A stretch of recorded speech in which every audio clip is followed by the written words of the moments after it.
You know, when you ask job again, well, how do we define the job? Because there are several jobs in what we do. You know, so for me, the main job is actually taking a musical score, sitting at the piano, and with the help of my brain and then my hands and then the keyboard, trying to translate into sounds what is in the score. What I mean by translate is for it to make sense, basically. For it to make sense, and what I mean by that is to make it communicable. Yeah. So it doesn't make sense for me, but actually it does make not only sense for me, but I can also speak it, communicate it to others. Yeah.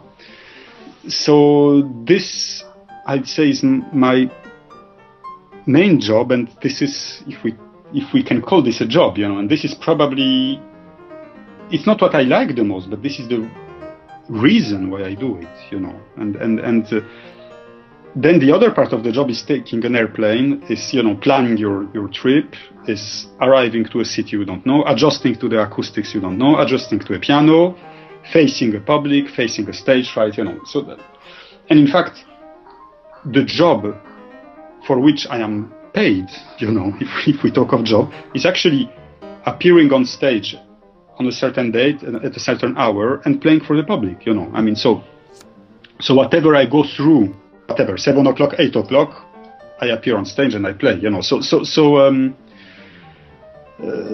But this part also is fascinating because, you know, facing the public and then facing yourself towards the public. So that means all sorts of, you know,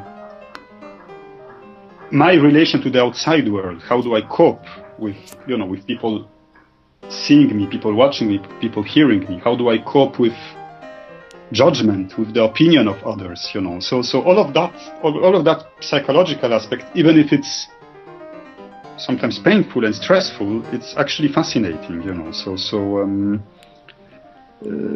But again, what I like the most, it's a little bit, you know, we could do a separate interview just about that. I mean, I guess, you know, just there is a moment when I took a new piece that I'm learning, and, you know, there is the piece of music and there is me, you know, and there are two separate entities, and there comes this moment when actually both start to become one, you know, and this moment is just bliss, you know. I mean, it's just a feeling of such profound joy, you know.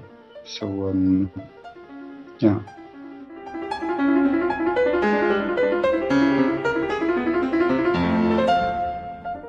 I just love coming to Singapore always, and I think it's a mixture of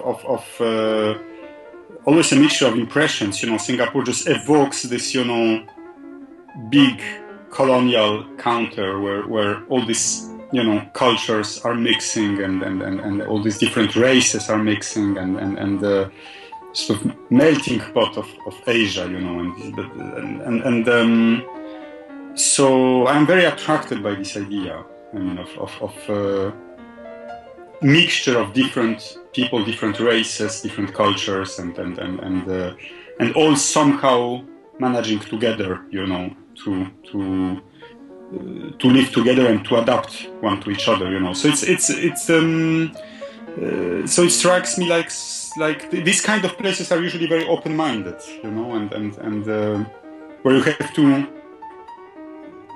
to be able to deal with the difference, yeah, with a difference.